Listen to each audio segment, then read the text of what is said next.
안녕하십니까. 스탁과 스토리, 수다가 있는 수요일 김기수의 돌직구타임 MTNW 김기수입니다. 인사드리겠습니다. 자, 오늘 시장은 음봉으로 마감을 했죠. 미국 시장이 상승했음에도 불구하고 너무나 당연한 흐름이죠. 어제 우리 시장이 선반영했으니까요. 자, 주식은 말이야로 들어갑니다. 자, 주식 시장도 공정과 정의는 없습니다. 그죠? 우리가 공정과 정의라는 말을 좋아는 하지만 사실 주식시장에서 공정과 정의를 말한다는 건 아닌 거죠.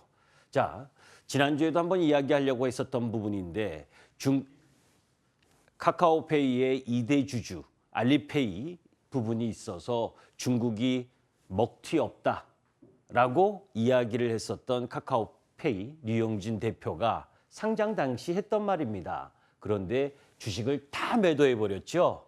그죠? 그리고 주린이도 카카오페이에 투자할 수 있게 하겠다면서 자부심을 느끼게 한다. 그래서 균등 이 주식을 받을 수 있게끔 했었잖아요. 그런데 다 매도했습니다. 그리고 나서 주가 하락하고 있는 상황이죠. 그런데 오늘은 그 얘기보다 올해 기업 분할, 잘 올라가던 주식도 기업 분할한다고 해서 특히 물적 분할을 한다고 하면 밑으로 하락하는 경우를 여러분들 많이 보셨을 겁니다. 올해 기업 분할 50건 중에 47건이 물적 분할입니다. 우리가 인적 분할과 물적 분할로 나누어질 때 물적 분할로 되는 경우에는 주가 하락하는 경우를 많이 봤습니다. 상장사는 대주주의 지배력을 높일 수 있는 방안이지만 일반 주주는 공모 신주 배정을 못 받고 자회사 상장할 땐 지분 가치가 훼손당할 수 있다는 거죠. 사실 이거 우리나라만 있는 겁니다. 사업회사 그리고 지주회사 이 개념으로 가지고 가면서 이중 상장으로 코리아 디스카운트 요인이거든요. 그런데도 왜 하느냐? 대주주들이 그네들의 지배력 강화를 위해서 돈 안 들고 코 푸는 거죠. 이런 제도적인 부분부터 개선을 해야 그나마 주식시장에 조금 공정과 정의가 있을 거라고 보여집니다.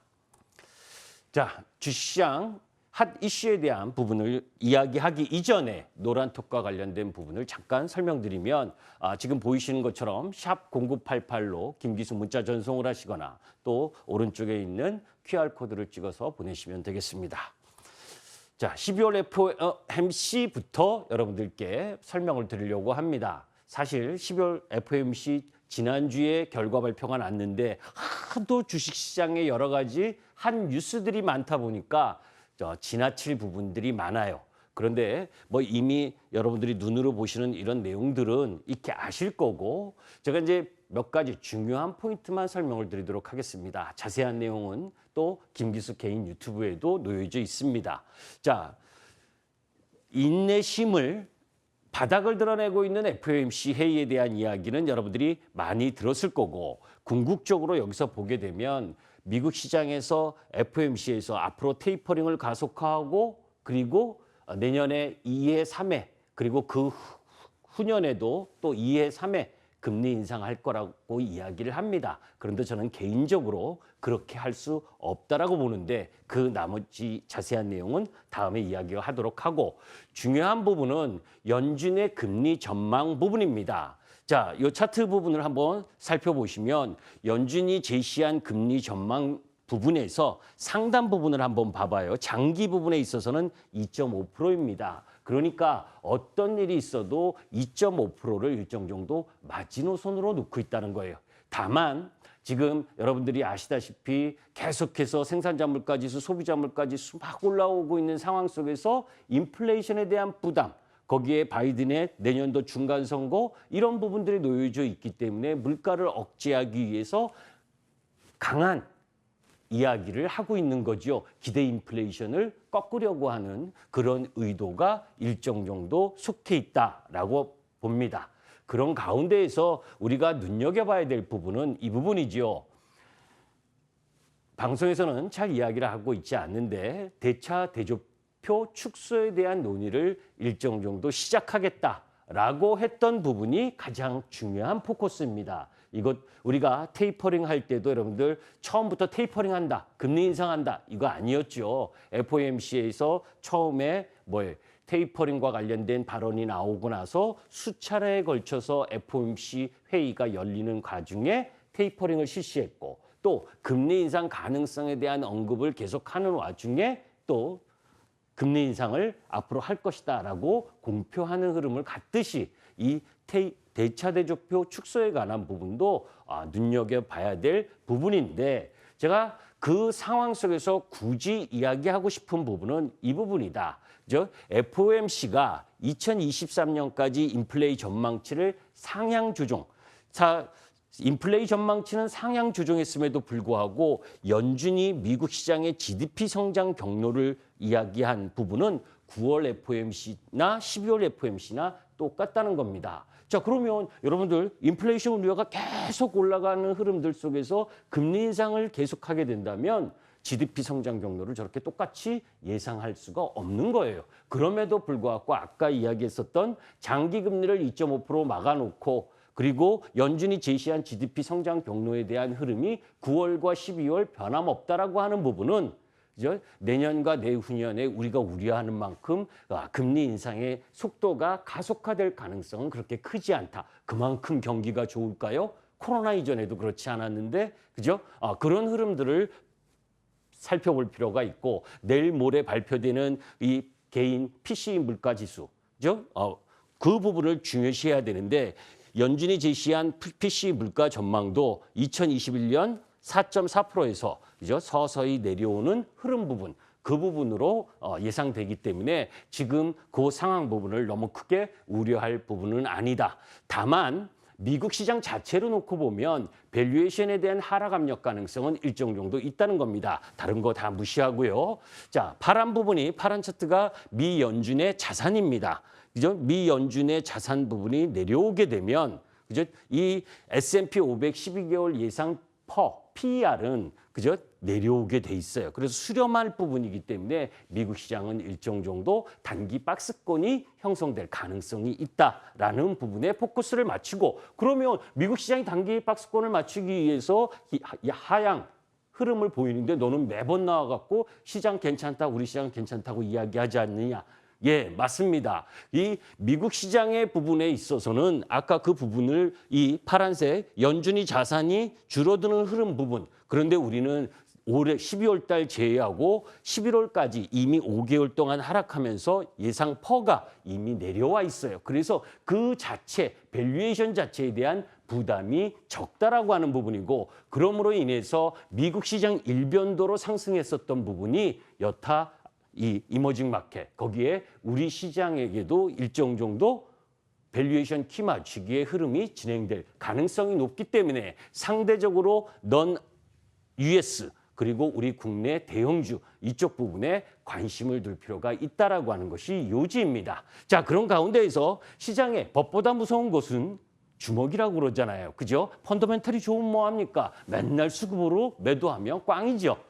자, 그런데 이제 수급상의 변화가 일정 정도 나타나고 있습니다. 사실 2020년 3월 19일 코로나가 터지면서 2월부터 우리나라 개인 투자가들이 밀물듯이 시장에 들어왔습니다. 그죠? 머니무브라는 이름으로 그리고 또 어떤 방송에서는 동학개미다 뭐 이러면서 그런데 동학혁명은 성공하지 못한 혁명이기도 합니다. 자, 그런 가운데에서 국내 증시 부분은 계속해서 거래 비중이 높았습니다. 뭐 수치상까지 다 아실 필요는 없는데 궁극적으로 개인 비중, 이 파란색 비중 60%를 넘어갈 정도로 엄청난 매수세가 들어와서 시장을 이끌던 개인들이 이제 40%대까지 내려오는 거래 비중이요. 그만큼 개인들의 참여 비중이 약하다라는 겁니다. 12월 달에 지금 48.4%, 지난 10년간의 평균은 49.8%. 그러니까 평균보다도 내려왔다는 건 뭐예요? 1년 동안 지치고 지쳤다는 거죠. 2020년에 코로나19로 특수성으로 시장 흐름이 강하게 상승했었던 그것을 바라보고 시장을 들어왔는데 한 해 동안 코스피 지수 얼마나 지루했습니까? 그죠? 그러면서 개인들의 코스피, 코스닥의 순매도 전환이 나오고 있다라고 하는 부분입니다. 2020년 1월에서 올해 10월까지 개인들이 약 22개월 동안 약 2년 가까이 121조 원을 순매수를 했습니다. 그런데 이번 12월 달부터 11월, 12월에 개인들이 코스피를 매도하고 있는 상황. 사실 이 도표를 보면 정말 엄청나게 많은 화려한 날들이 많았었죠. 하루의 변동성도 엄청나게 컸었고, 그리고 1월 11일 날 3,266포인트를 찍을 때 삼성전자, 그리고 현대차, 기아차, 그리고 LG화학이 사상 최고 신고가를 경신하면서 꼭지점을 딱 만들었잖아요. 그죠? 그 부분 속에서 계속 하향 조정하면서 지금 가격과 기간 조정을 펼쳐지고 있는 부분. 그런데 수급이 일정 정도 바뀌고 있다. 그런데 외국인의 매수 성격은 적극적이지 않습니다. 제가 여러분들께 말씀드렸었던 부분 2812포인트 라인 부분에서 시장 지수가 반등이 들어왔고, 그리고 3050 근처에서 꺾여서 이번 하락 국면, 월요일 날 하락할 때 2870을 살짝 깼지만 2870 라인을 지지하면 다시 대반등이 나오는 흐름이 갈 수 있는 상황이다라는 말씀을 드렸는데, 여하튼 지금 외국인들은 오히려 주식시장에서 거래 비중이 조금씩 늘어나고 있고, 그리고 연초 이후 매도를 31조 4천억 정도를 매도를 했는데, 지금 외인들이 4조 7천억 정도를 11월부터 매수를 하고 있는 상황입니다. 거기에서 누구였다고요? 삼성전자와 하이닉스를 가장 기본으로 깔면서 매수를 한 상황이지요. 자, 그런 가운데에서 2021년 그럼 1월 이펙 효과가 있을까 없을까? 올해 1월 달도 난리 났었잖아요. 그죠? 포모 현상 여러분들 막 들으셨던 것처럼. 그럼 내년에도 있을 거냐 없을 거냐? 1월 효과는 주식시장에 있어서 항상 있어 왔던 효과입니다. 올해 여러분들 주주명부 폐쇄일이 무슨 요일인지 아시죠? 다음 주 화요일 28일입니다. 그 28일까지 대주주 요건에 들고 싶어 하지 않는 개인 투자가들의 매물, 또 그리고 양도세를 회피하기 위한 매물, 그죠? 종목당 10억인데 남의 일이 아니에요, 사실은. 자산, 왜냐하면 아까 보셨지만 2020년과 21년에 개인들이 엄청난 자금, 푼푼이 돈도 있지만 목돈도 무짐장 들어왔고, 그리고 종목당 10억이 내 개인 혼자가 아니라, 그죠? 직계 좀비속 다 하잖아요, 그죠? 할아버지, 할머니, 그리고 아들, 딸, 내 와이프까지, 그죠? 이런 부분이기 때문에 28일까지 매도를 일정 정도 하지 않으면 안 되는 물량도 꽤 된다는 거를 염두에 두실 필요가 있고, 오히려 그 28일이 끝나고 나면 29, 30 이 부분부터는 주가가, 종합주가지수가 1월 이펙 효과와 함께 상승할 수 있는 흐름 부분을 가기 때문에 매수 쪽 라인 부분에 타이밍을 잡으려면 수요일부터 본격적으로 매수하셔도 된다. 미리 지금도 저는 굳이 매도할 이유는 없다라고 봅니다. 자, 이제 그런 가운데에서 글로벌 시장 월요일 날 여러분들, 그죠? 일본 시장이 2%가 넘게 하락하고, 중국이 하락하고, 그리고 또 아시아 증시 전반에 하락하고, 그리고 미국, 유럽 다 하락했죠. 하락 요인 3가지였습니다. 자, 3가지 그거 점검해 보는 겁니다. 그 점검해서 그 하락 요인이 여러분들 추가적으로 약세 요인이 될 것이라고 본다면 매도하셔야죠. 그런데 저는 오히려 매수하자라고 이야기를 합니다. 자, 오미크론 지배적 리스크, 그래서 그 지난 영국에서 1명 죽었다, 그리고 사망했다, 죄송합니다. 그리고 미국도 마찬가지로 1명 사망했다. 막 난리 부르스를 쳐요. 여러분들, 델타 변이보다, 그죠? 오미크론이 치사율이 더 높은가요? 아니죠. 오미크론이 코로나 아니에요? 코로나 맞잖아요. 그죠? 우린 2년 가까이 코로나와 함께 생활하고 있습니다. 새로운 거 아니죠? 자, 그런 가운데에서 세계 1일 확진자 수 전체적으로 델타 변이가 확산이 그렇게 크다는데 내려오고 있는 추세예요. 그죠? 그리고 우리나라도 거리두기 강화하니까 조금 줄어들고 있고, 이것까지는 안 보셔도 되고, 여러분들 영국 리그에서 손흥민 축구하는 거 보셨죠? 코로나 확진 끝나고 나서 경기하는데 조금 컨트롤 미스는 있어도 잘하잖아요. 그죠? 그리고 남아프리카 공화국에서 확진자 수가 감소하고 있고, 남아프리카 의사협회는 델타 변이가 더 큰 문제가 아니다라는 이야기까지 했습니다. 그런데 약 팔아야죠. 그죠? 약 팔아야 되는 거 아닙니까? 글로벌 제약사들이 미국이나 유럽 국가들, 그죠? 꼭 오미크론이 뭐 코로나 이상 더 큰 것처럼 경각심을 줘야 더 백신도 맞고 할 거 아닙니까? 저는 그렇게 보고 있기 때문에 오미크론 약과 관련돼서의 악재는 더 큰 악재는 아니다라고 봅니다. 비단 오늘 바이든 대통령이 전면적 봉쇄를 하지 않겠다. 전면적 봉쇄를 하지 않겠다는 그분은 그죠? 부분적 봉쇄는 할 수 있다는 뜻도 되는 겁니다. 왜냐하면 바이든 대통령은 후보 시절 연설할 때도 유세할 때도 바깥에서 한 적이 없으신 분이에요. 거의 인터넷으로 했던 분이었기 때문에 그 말의 신빙성은 좀 떨어지지만 여하튼 확산되는 건 분명한 부분인데 너무 그 부분 때문에 주식값이 떨어질 것이라고 생각하는 건 오버다는 겁니다. 그것을 수치로 보여주는 겁니다. 지난번에도 여러분들께 말씀드렸을 때 오미크론이 나오기 전에도 델타 변이로도 유럽 부분인데 영국은 그죠? 오미크론이 나오기 전에 이미 2020년 피크 당시에 확진자 수를 넘어선 분위기였었고 독일은 벌써 확 넘어섰잖아요. 그죠? 미국은 이제서야 좀 올라오고 있는 중이고. 자, 그러면 먼저 오미크론 발생 전에 델타 변종으로 인해서 이 2020년 겨울 이전 가장 확진자 수치가 높았었던 때보다 증가한 독일의 경제 지표를 보면 될 거 아닙니까? 그죠? 독일의 서비스업 PMI 지수는 내려왔습니다. 영향을 받았다는 거죠. 그런데 제조업 PMI는 상승했습니다. 그건 무엇을 반증하는 겁니까, 여러분들? 그죠? 델타 변종이 더 심해서 확진자 수가 늘어도 경제 제조업적 라인 부분에 있어서는 큰 영향이 없구나라는 걸 반증하는 거잖아요. 그러니까 경기에 대한 우려를 너무 크게 할 이유가 없는 거죠. 그리고 두 번째 이유로 중국 인민은행의 통화정책 기조 전환. 금리 인하를 단행했는데 에게 0.05% 했습니다. 그죠? 자, 도표를 한번 보도록 하겠습니다. 자, 올해 1월부터 중국의 고정자산 투자율이 그죠? 파란색입니다. 쭉 내려오고 있죠. 투자 안 하고 있다는 겁니다. 투자 못 하고 있다는 겁니다. 그러니 중국 경기 안 좋은 거. 그래서 1, 4분기가 중국의 가장 큰 위기다라고 여러분들께 말씀드렸던 거 기억하실 겁니다. 그리고 중국 생산자 물가 지수는 1월부터 이 갈색 계속 올라왔죠. 그러니까 중국은 지금 부담인 거예요. 여러분들도 익히 알고 계실 겁니다. 헝다 부동산. 그죠? 헝다부터 시작을 해서 여러 가지 복합적인 이야기가 나왔어요. 그런데 지급진비율 조금 인하하고 그리고 이번에 금리 인하한다고 0.05% 인하하고 자, 중국 경기 경착륙 우려 리스크. 자, 리스크 요인이 뭔지를 한번 보도록 합니다.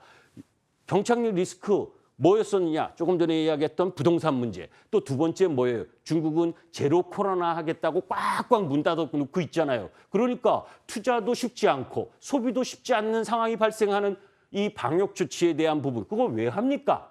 2월 달에 베이징 올림픽, 동계올림픽 어떻게 잘해보려고 하는 거 아니에요. 그런데 지금 서방 국가들은 외교적 보이콧으로 삑사리 놓고 그런 가운데에서 어쩔 수 없는 중국 경기 부양은 해야 되겠는데 그죠? 그런 와중에 또 미국의 대중 제재가 다시 강화되고 있죠.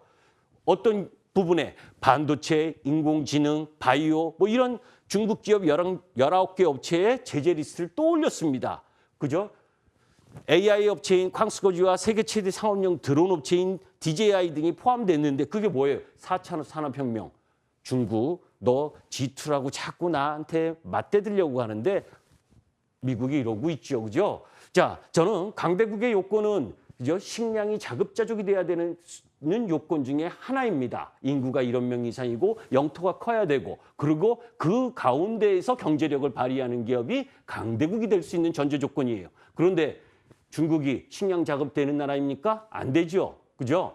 11월부터는 돼지 열병 때문에 돼지 엄청나게 드시는 분들이 중국 아닙니까? 그죠? 그런데 돼지도 지금 몸살 앓고 있고 그런 가운데에서 이런 규제 흐름 부분들이 진행되고 있는 상황. 그러니까 중국은 강력한 재정 부양 정책이 나와줘야 되는 타이밍에서 0.05%라는 찔끔 금리 인하가 결국 중국의 경기가 안 좋다는 걸 확인만 한 꼴이 되었기 때문에 월요일 날 그렇게 글로벌 시장이 약세를 보였는데 이때 제가 딱 한마디 합니다. 1, 4분기까지 중국 경기 안 좋은 거 몰랐었나요? 다 아셨잖아요. 그런데 무슨 하루아침에 더 나빠졌습니까? 경기 부양책에 대한 실망이 일정 정도 나왔고 2월 베이지 올림픽 이후에는 나아질 가능성이 높은 겁니다. 그러니까 큰 문제 아니죠. 그다음 세 번째 부분에 있어서는 BBB, 더 빌드백 베터, 그죠? 바이든이 이야기하고 있는 사회복지 법안, 거기에 전기차 보조금부터 시작을 해서 신재생에너지 이쪽 부분의 보조금을 팍팍팍 지원한다고 했는데 조 맨친 의원, 저하고 비슷한가요? 저하고는 틀립니다. 안경 벗어야 되겠다. 자, 일단 결론부터 얘기하면 1개월 연기된 거죠. 그죠? 그 발목을 잡는 인터뷰가 나오니까 골드만삭스가 기다렸다는 듯이 법안 통과 실패 시는 미국 경제 성장률이 내년 1분기 3%에서 2% 하향된다. 이런 이야기를 해야 되니까 같이 이 세 가지가 내려밟는 시장 글로벌 지수의 하락을 갖고 왔습니다. 그런데 1개월 연기된 거예요. 그죠? 그러니까 너무 그러면 이 세 가지 하락 요인의 부분 크지 않았다라고 하는 부분이죠. 그러니까 시장 크게 염려할 거 없다. EU 그린 텍소노미, 이거 원자력이 녹색이냐 천연가스가 녹색이냐 이거 결정한 내용 EU에서 오늘까지라고 그러는데 결과를 봐야 되겠죠. 12월 1일부터 20일 수출 20% 증가했다는 거 보셨을 겁니다. 반도체 그리고 화학적 라인 부분의 수출이 증가하고 자동차는 또 고전이었죠. 자, 그러니까 나서 지금 시간이 2분밖에 안 남았기 때문에 타이틀만 읽도록 하겠습니다. 자, 가까운 미래를 염두에 둬야 되는 거죠. 2022년 세스 미래산업 신기술이 나타날 겁니다. 그 부분 항상 그래왔으니까 인공지능, 무인자동차, 자율주행, NFT, 디지털 헬스, 푸드테크, 스마트홈 그 모든 것을 망라해서 핵심은 메타버스 하드웨어가 될 것이다 라고 김 교수는 생각합니다. 이거 기억하시죠? 미호도 다시 한번 반도체. 한 달 전에 11월 24일에 여러분들께 이 말씀을 드렸었던 겁니다. 그죠? 마이크로 테크놀로지 급등했다고 오늘 반도체 사면 됩니까? 타이밍이 아니죠. 눌림목 기다려야 됩니다. DDR5 시대 오늘 코리아 서키트, 심텍 그리고 대덕전자 올라가는 거 보셨죠? 인내심을 갖고 가지고 가셔도 됩니다. 자, 2022년 IT 패러다임 전환 본격화 이 이야기도 했었죠. 미국 시장에서는 지금 애플이 주도하고 있다. 애플이 주도하는 가운데에서 우리나라는 누가 주도한다? LG 이노텍이 주도한다. 그죠? 메타버스 확장의 중심에 있는 XR 디바이스의 확장성과 성장성 그리고 3D 광학 솔루션 이것에 대해서 폄하하지 마세요. 아직도 저평가입니다. 자, 오늘 이후에 중요한 순서입니다. 이슈입니다. 그죠? 여러 가지 이야기가 있습니다. 그죠? 여러 가지가 이야기 있고 매주 매일 뉴스 엄청나게 나옵니다. 그거 다 일일이 적응하지 못하시겠으면 중심 갖고 보셔야 돼요. 그리고 시장 글로벌 시장인 보다 우리 시장의 저평가 국면 분명하고요. 그리고 28일 주주명부 폐쇄 이후에 시장의 본격 상승을 준비하는 과정에 놓여 있다라고 바라보시면서 시장에 접근하셨으면 좋겠습니다. 그리고 오늘은 여러분들과 무료 공개 방송을 하지 못하는 점도 양해해 주셨으면 좋겠습니다. 감사합니다.